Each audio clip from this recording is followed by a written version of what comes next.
Today on Monkey Life, Alison's in Spain on the trail of two Capuchin monkeys desperate for a new home.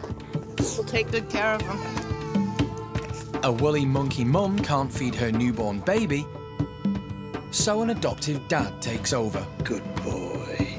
Oh, that's a good lad. And nursery chimp Brian falls in love with his own reflection.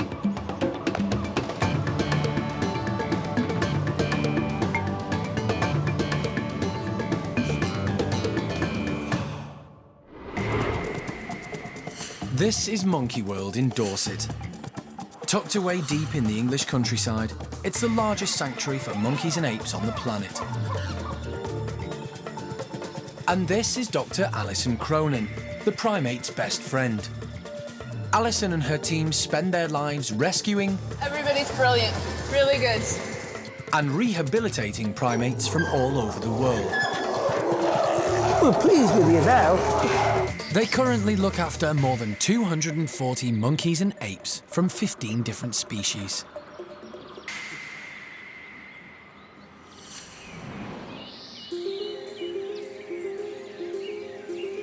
It's an early start at the rescue centre, and Alison is already at her desk.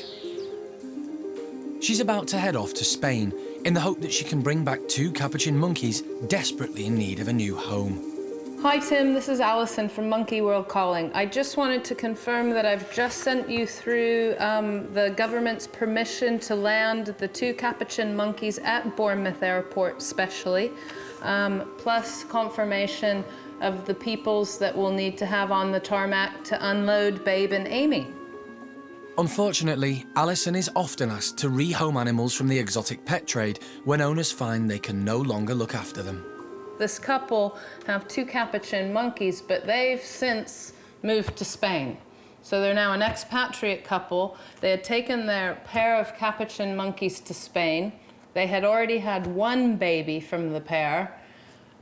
Since their time in Spain, they've had a second baby, and then the parents of the adult Capuchin monkeys since passed away. So she's asked if they can come and live with all of our other Capuchin monkeys, and yeah, the answer is yes. Alison and her team are no strangers to rescuing Capuchin monkeys. They were responsible for the biggest ever monkey rescue when they brought back 88 Capuchins from a laboratory in Chile in 2008. Nobody in the right mind would take it on. I mean, it's never been done before. Nothing like it has been done. It took months of negotiation, the help of the Chilean Air Force. I'm actually impressed how calm they are, considering that they've never been outside of that lab before. And a Hercules plane. Pretty huge, yeah, it doesn't get much huger. To bring them back to the UK.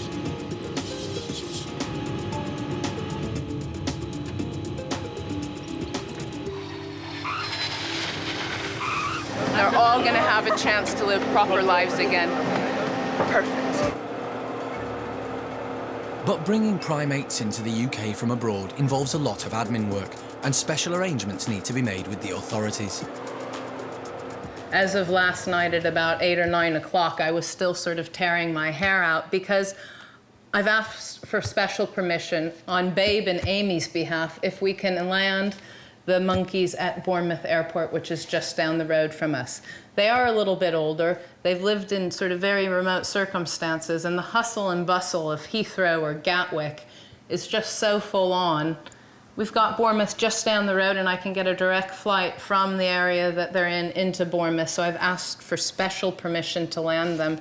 And they'll be able to go in with all of our ladies and hopefully have a much more natural life than they've got at present. So I think it should be a good thing for everybody. While Alison pulls the paperwork together, Animal Director Jeremy Keeling is at the park's Chimp Nursery. He has a special relationship with all the youngsters born or brought up at the park. Today, Jeremy and the maintenance team are installing new equipment in their enclosure. Chimp-proof mirrors. Chimps don't often get a chance to see their own reflections clearly, so the mirrors should prove interesting and fun.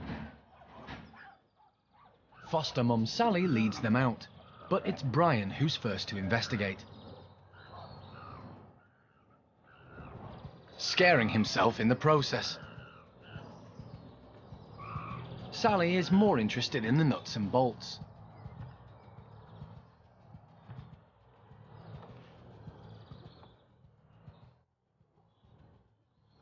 It's good fun for the chimps, but it also gives Jeremy a chance to see how their characters are developing.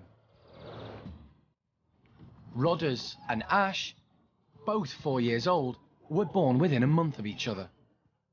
Their mums rejected them, leaving the primate care staff and Sally to bring them up. Rodders is turning into a proper little boy. Playful and boisterous. Rodders, he's not got a lot going up top.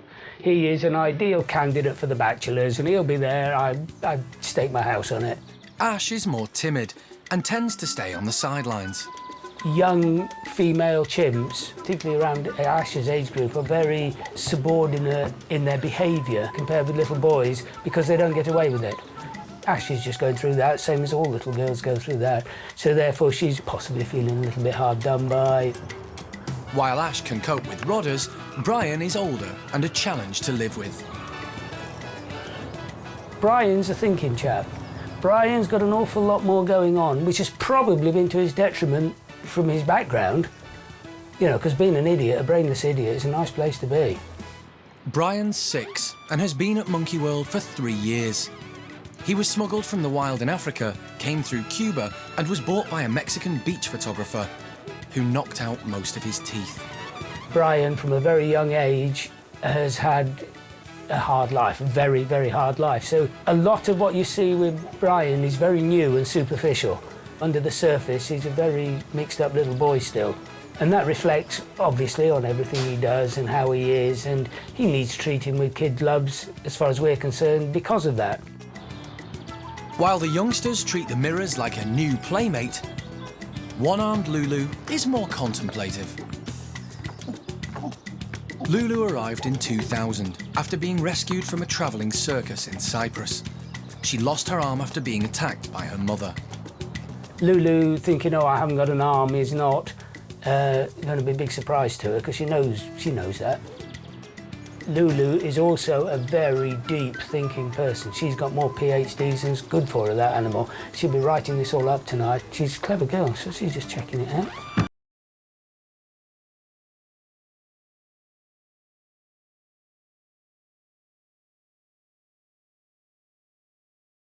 This is great for the chimps to do this sort of, you know, anything new and interesting, as long as it isn't going to be detrimental to them in any way. As long as they're enjoying it, then let them have it.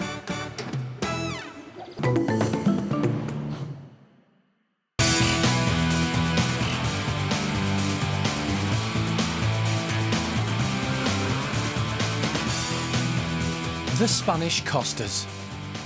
A favourite destination for British tourists and expats for decades. Alison and Jeremy are en route to Tarragona on the Costa Dorada.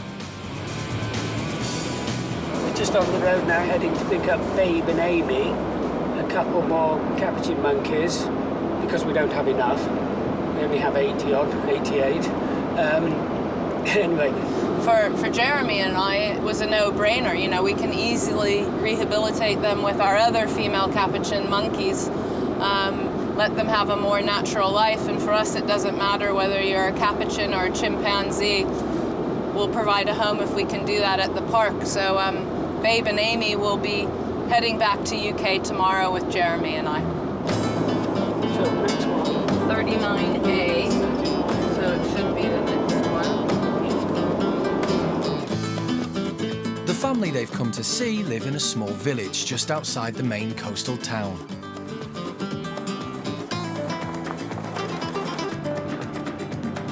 They've arrived at the Spanish home where Kevin and Anne have lived for 10 years. But the couple are now planning to return home to the UK, and they've decided to give up their much-loved, hand-reared Capuchin monkeys before the move. Jeremy and Alison are keen to be introduced. Oh, Amy. Amy. That's Amy, yes, yeah. You've got bigger tufts Are you working this one out yourself, Jeremy? Yeah. You're a good girl, Mrs. Yes, I've had a little splash of your urine. That's nice. That's very nice. I know, you're sharing. You're a good girl. We lost the father about 5 months ago, and since then they've felt insecure. As much as, you know, when I go in, they come on me. They need that male. It's as hard as it's going to be to get rid of them because they are part of the family. I want the best for them. You know, when you've got them and you've had them so long, they're like your kids, right? They're not just animals. They really aren't. I would say Amy is more like the mother. She can be very, you know, stay on her own, and it's got to be her decision, you know, to muck in, if you like. But Babe, she'll get into anything. She'll be in your hair if she has the chance.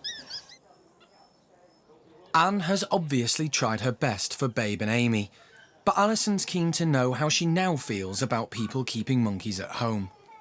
Would you think that monkeys would make a good pet for your average person?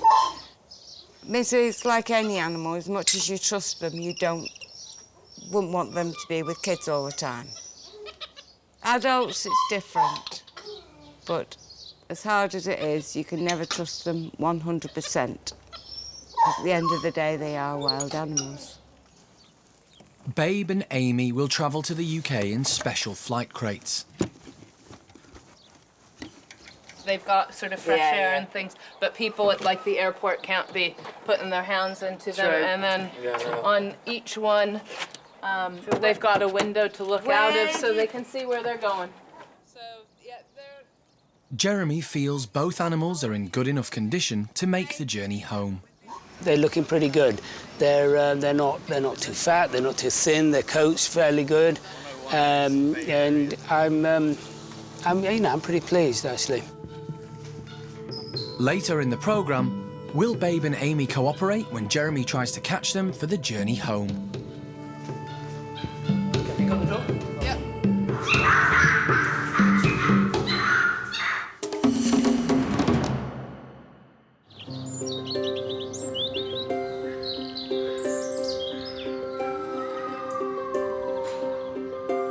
2 weeks ago, Kuna, a rare woolly monkey, gave birth to a baby boy at the park.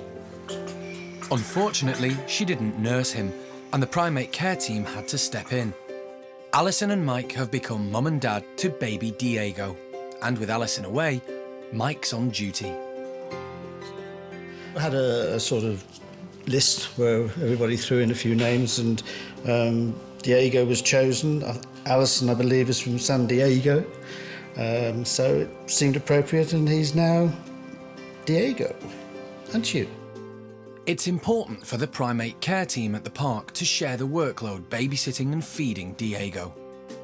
It's not a good idea for, one person to do hand rearing because they do get sort of fixated on somebody. So it's quite good to sort of pass him around, and at a very early age as well, so that he doesn't get too sort of fixed on somebody. I mean, at the moment, I don't think he doesn't really care who gives him his bottle, which is great. And he'll grow up being passed from different people to different people. No problems mentally or in any direction like that. And he should grow up to be a very well-adjusted little baby woolly monkey like the other two, Julio and Paolo.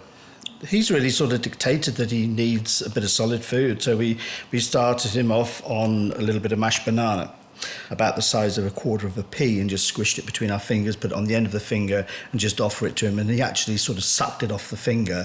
And then very, very soon we increased it to twice a day, 3 times a day, and now at every feed he gets about 3 little pieces of squashed banana. But today, Mike's trying a new menu. Okay, so what should we have first? We'd like a little bit of rice. Let's see how we go. I'm going to take it. Yeah. Good boy. Look at that. How's about that?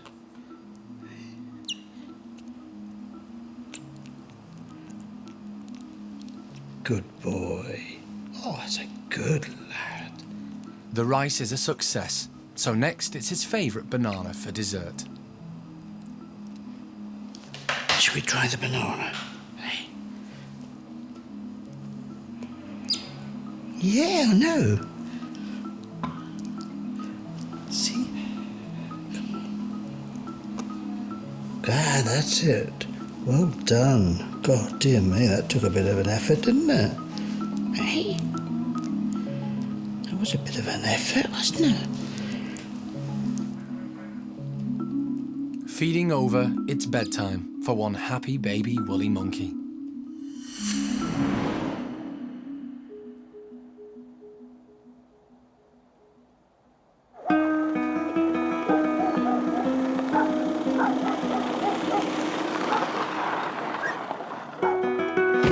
Good morning, sweethearts. Hiya. It's day 2 in Spain, and Alison and Jeremy are back to collect Babe and Amy, the Spanish-based Capuchins. Hey, sweet pea. How you doing? Good girl.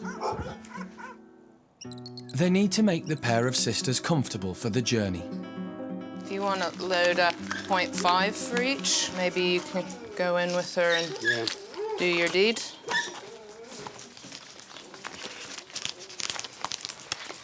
So we've brought just a light sedation for the monkeys, which will just keep them calm in the box in case they're not happy being in a confined area, and it's just a really sort of light sedative just to relax them a bit. So get it mixed up in some yogurt, and hopefully Anne can get them just to take it down. Jeremy carefully prepares the sedative. One in that one. Okay, you just mix that in a little bit, perhaps. Anne feeds it to a willing Babe and Amy, and Alison prepares the flight crates with food and water. I think that'd be enough there, yeah? Oh, more than enough. More than. Feed them a week with that. Yeah, I was going to say. Eat forever in this. We can feed the chimps when we get home. Man, you've done. But before you can crate a pair of Capuchins, first you've got to catch them. If Jeremy walks into the cage, I reckon they will both run in here because they're going to go, oh, and then we'll put a board over the door, keeping them in this room where we can then catch them and put them in the box. They've both gone in? Okay. Yeah. Right. So just hang on a moment. Jeremy has persuaded Babe and Amy into their indoor bedroom area and closed off their outside enclosure. If I pin one in the net there, and then come out with one pinned in the net, we'll shut that door again, decant that, and then we'll go to the second one. plan. Have you got the door? Yep. First, plan A.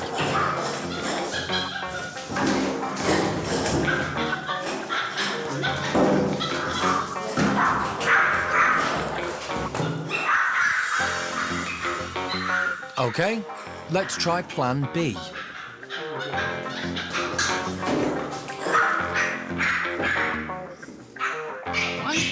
That seemed to work. Okay, quick, because the other one's back against the wall. You've got to go round that way. This isn't... Let's get the net out. Are you in there? Cool. Similar. Yeah. Job done. Now for the next one.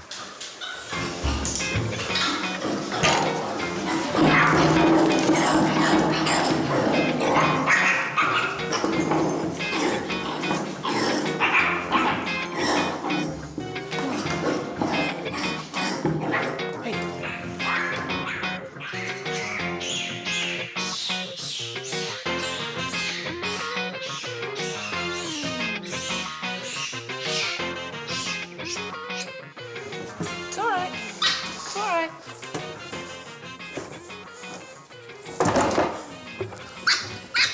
One way in, and that's that way. She's fighting. No. Make sure that all fingers are accounted for. Cool. For my next trick, I will balance a ball on my nose and juggle with fire.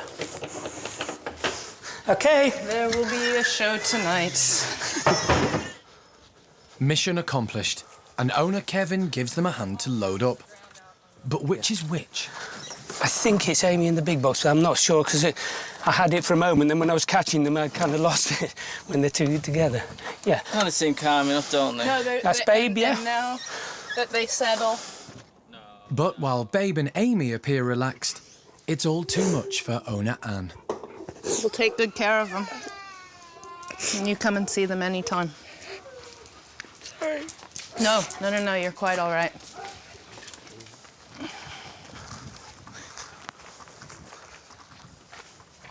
Oh, they're both cut up to bits. Yeah. Sooner we sort of... Look at nice, calm monkeys. That went a lot better than I thought it would go. Thing is, it could go anyway, couldn't it? So yeah. No, but that was pretty swift, Yeah. actually. Yep. You've done this before. Yeah, but even so, you know, you might be... if you go halfway around the world to collect an animal, then it can go anyway when you net it. So then you can look at, right, Charlie. Yeah. That's everything we need to put in there, isn't it? And she can... With Babe and Amy settled, Alison and Jeremy head for the airport.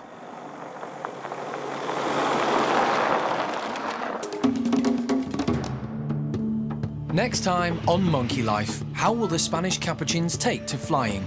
This is the big one, this is Amy. And which one of them becomes an escape artist? You're good. Yep. Oh.